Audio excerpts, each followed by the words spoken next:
大家好，欢迎来到听书学史。今天我要给大家介绍由内海聪医生所著的《停止每天吃3餐》这本书。听到这个标题，可能有人会认为这又是一本鼓励流行的少食或断食的书。不过，本书的独特之处在于，它不仅仅强调减少进食，更深入地探讨了如果减少到2餐或1餐，该吃什么，又有哪些食物不应该吃。如果我们减少进食的次数，但依旧摄入垃圾食品或营养匮乏的食物，那么最终只会导致营养不良。因此，我们必须减少食量的同时，转向更高质量的饮食方式。唯有如此，少食的真正力量才能发挥出来。这听起来是不是很值得学习呢？那么接下来就让我们一起深入探讨本书的核心内容。今天视频的内容包括以下3个部分。第一，一日3餐是疾病的根源。第二，热量超标但营养不足的现代人。第三，真正有益健康的食材是什么？首先是第一部分，一日3餐是疾病的根源。本书指出，3餐制其实是一种过量饮食的习惯。真正健康的饮食方式应当是少量、优质、愉快的进食。书中还涉及断食的好处、如何选择食材、健康的烹饪方式等内容，并用通俗易懂的方式进行了整理和总结。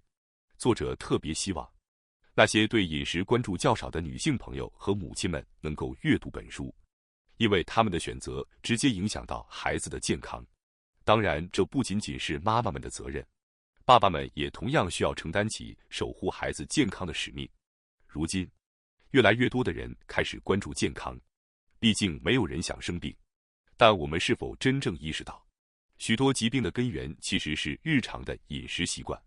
健康不仅仅是一个目标，更是我们实现人生价值的基础。而这并非医生或医学能给予的，而是取决于我们每天的选择。其中，最重要的选择之一就是饮食。我们必须牢记一个简单而关键的事实：一日3餐其实是吃的太多了。在日本，食物过剩已是常态，随时随地都能买到食物，电视上也充斥着各种美食节目。吃饭不仅是生存的需求，更是一种娱乐方式。然而，您是否知道，被认为理所当然的一日3餐，实际上正在加速衰老，并导致各种疾病？或许您会反驳说，人是铁饭是钢，不吃怎么活？这种想法并没有错，但如果吃得不对，健康问题只会不断累积。那么少吃真的能带来健康吗？接下来我们就深入探讨书中的观点，一起找出最优的饮食方式。然而，如果不去在意热量，想吃多少就吃多少，那当然是最理想的情况。可惜现实并没有那么美好。在当今的日本，即使只是正常饮食，也很容易摄入过多的热量。这就是日本当前的现实，即便是普通饮食，热量仍然会超标。不仅仅是在今天吃的太多了的时候，其实我们在日常饮食中也已经不知不觉地摄入过量。而且这个问题还掩盖了另一个重要事实：日本人不仅仅是热量摄取超标，同时还存在营养不足的情况。尽管热量过剩，但人体所需的关键营养素却没有得到充分摄取。因此，现代社会，包括日本在内的发达国家，人们普遍面临着一种被称为隐性营养不良的健康问题。前面提到，一天3餐等于饮食过量，等于导致不健康。那么，如果减少饮食，可以预防哪些疾病呢？例如，以下这些疾病可以通过控制饮食来避免：生活习惯病如糖尿病、中风、心脏病、脂质代谢异常、高血压、肥胖等；过敏包括恼人的花粉症；自身免疫疾病如胶原病；恶性肿瘤及癌症。这些只是其中一部分常见的疾病。事实上，日本的主要死亡原因，例如癌症、脑血管疾病等，许多都与饮食过量密切相关。换句话说，减少饮食不仅有助于健康长寿，还能有效预防现代常见疾病。这并不是什么复杂或麻烦的事情，只需要减少食物摄入，并稍微注意饮食的质量，就足够了。为什么饮食过量会加速衰老并引发疾病？我们需要牢记的一点是，进食本身对身体来说是一种负担。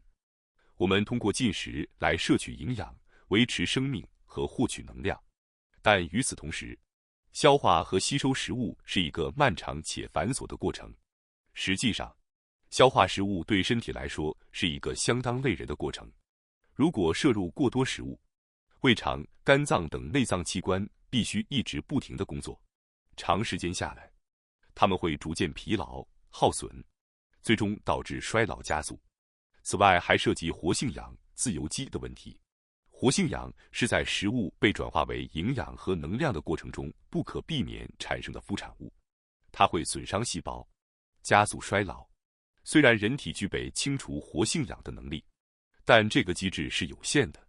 如果体内活性氧过多，清除速度赶不上产生速度，细胞损伤就会不断累积，引发各种疾病。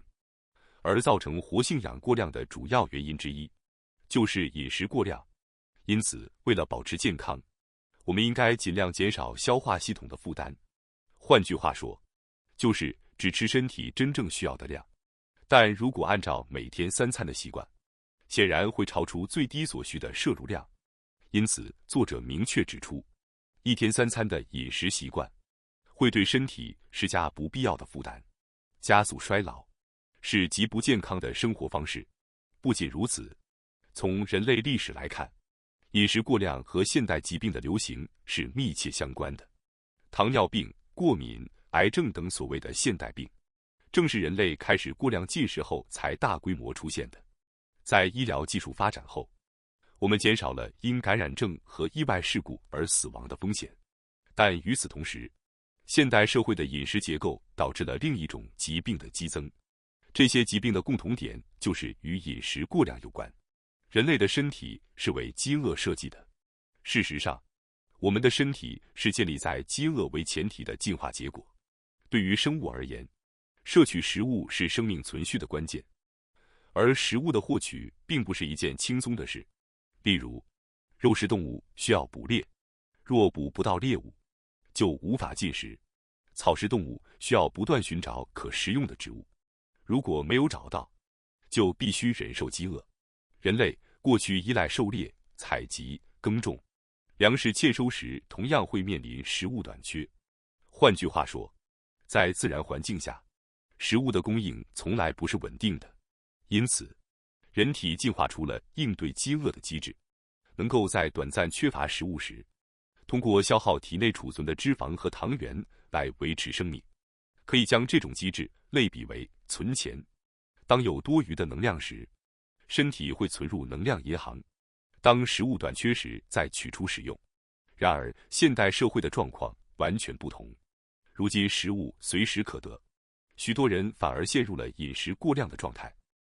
而人类的身体并没有适应这种永远不缺食物的环境，因此，它缺乏有效处理长期过量饮食的能力，这就导致了各种现代疾病的发生。总而言之，我们的身体并不是为了应对随时随地都能吃饱的现代饮食模式而设计的。饮食过量对身体来说，是一种难以处理的异常状态，而这种状态带来的后果，就是衰老加速和各种疾病的产生。因此，减少饮食量，让身体适应适度的饥饿，才是维持健康的关键。这是一种极其自然的生理反应，对身体并不会造成任何强迫或负担。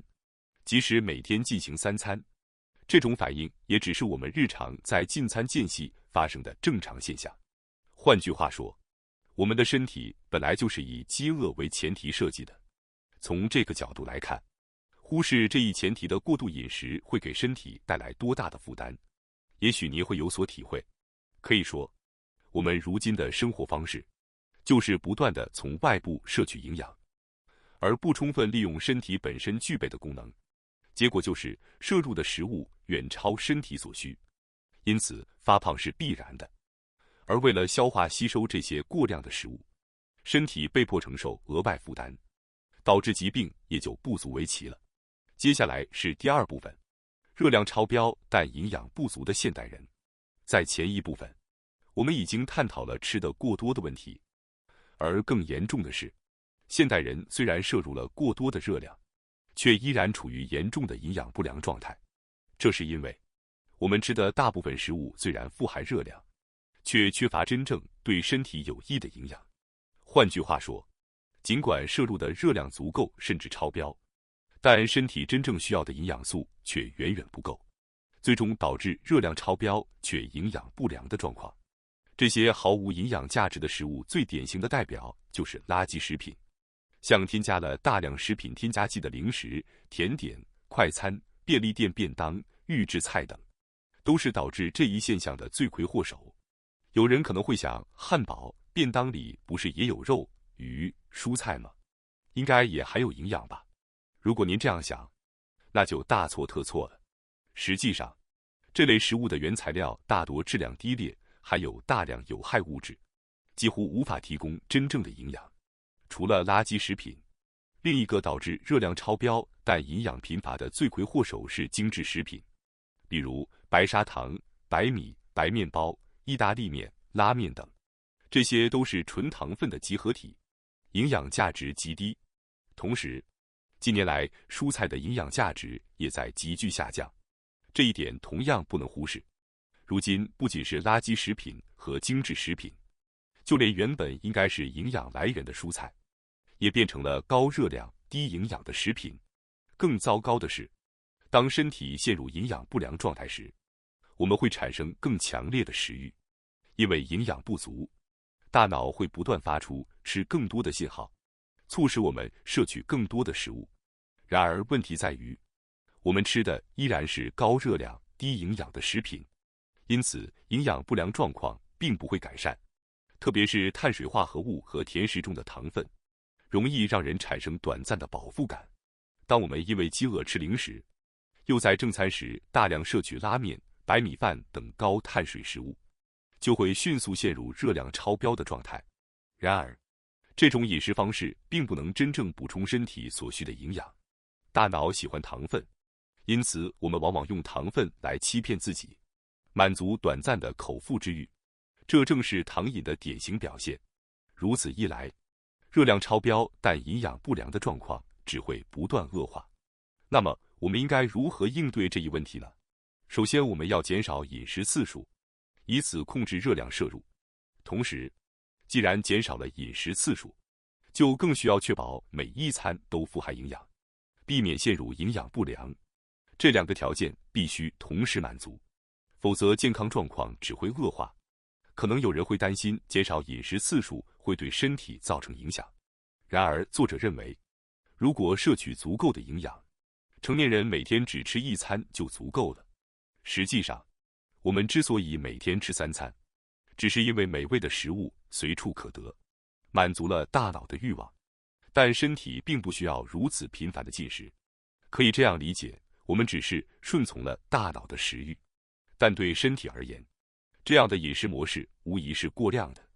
要知道，内脏每天仅需要消化吸收1次食物就已经在全力运作了。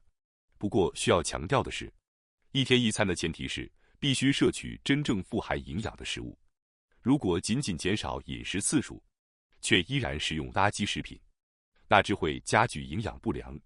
因此，关键在于选择真正有营养的食物。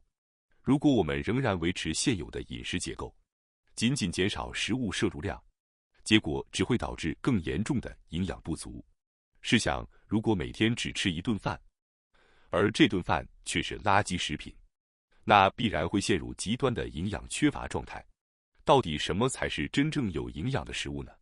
接下来是第3部分，真正有益健康的食材是什么？我们具体应该吃什么？如何搭配饮食？这将是本次探讨的重点。作者认为，要回答应该吃什么这个问题，最终的答案其实是杂食。无论是糙米、发酵食品，还是肉类、鱼类、蔬菜，我们都应该根据自身需求进行合理选择。关键在于丰富食材种类，并提升食材质量。只有这样，才能真正实现均衡营养，摆脱热量超标但营养不良的困境。那么，在以杂食为基础的前提下，我们具体应该吃些什么呢？作者认为，健康饮食的理念可以总结为以下2点：吃符合季节的食物，吃完整的食物。接下来，我们将依次进行解析。吃符合季节的食物，这一点并不仅仅意味着应季食物更美味，还有更深层次的原因。例如，蔬菜只有在适合的季节生长，营养价值才会达到最高。特别是在现代社会，食用符合季节的食物还能减少摄入有害物质的风险。应季蔬菜天生适应当前季节的环境，因此生长良好，对农药和化学肥料的需求较少。相反，如果人为的在不适宜的季节强行培育某种蔬菜，就不得不增加农药和化学肥料的使用。也就是说，违背自然法则的种植方式，往往会伴随着更多对人体有害的物质。因此，我们应尽量选择符合季节的食物。吃完整的食物。吃完整的食物指的是全食物的概念。例如，谷物和根茎类食物虽然富含碳水化合物，但如果以完整的形式食用，人体能够以适当的方式摄取糖分，从而避免过量摄入导致的健康风险。例如，糙米的外层含有丰富的维生素和矿物质，而白米在加工过程中已经被剥夺了这些营养成分，只剩下纯粹的碳水化合物。日本人的传统饮食中，糙米是最典型的全食物代表，它最能体现完整摄取食物的重要性。同样，其他谷物也是如此。例如，用精致面粉制作的白面包和白色意大利面，基本上只剩下了单纯的碳水化合物，缺乏原本应有的营养。因此，我们应尽量避免白色小麦制品，改选全麦面粉制成的黑面包或全麦意大利面等棕色碳水化合物。此外，尽管选择无基因改造、无农药的小麦产品门槛较高，但依然值得坚持。健康饮食推荐食材。根据本书的建议，我们可以选择以下几类真正有益健康的食材：糙米饭和天然发酵味噌汤。发酵食品，无农药的糙米，自然栽培的蔬菜，最好是固定种，天然饲养的肉类和鱼类，传统工艺制作的调味料，冷压初榨的油类。了解了健康饮食的3大原则后，我们可以结合这些食材来选择适合自己的饮食方式。关于健康食品的价格，听到这里，很多人可能会想，这些天然食品确实健康，但价格太贵了。确实，精挑细选食材会提高成本，让许多人感到负担。然而，我们需要从长远角度来看待这个问题。如果长期摄入充满化学物质的食物，未来可能会因为生病而支付比健康食材更高昂的医疗费用。因此，现在愿意为健康食材投入成本，本质上是在节省未来可能发生的医疗支出。另外，即使选择优质食材带来额外开支，也未必是无法承受的。例如，将每日3餐减少至2餐，就可以在每顿饭上投入1.5倍的预算，轻松覆盖优质食材的成本。当然，市场上确实存在一些打着健康食品旗号，价格虚高的商家，但在互联网时代，我们可以通过网购找到许多价格合理、品质优良的生产商。归根结底，我们需要做出选择，是继续食用可能带来健康隐患的便宜食品，还是愿意在当下花费一些时间和金钱，去享受真正健康的美食。这完全取决于我们自己。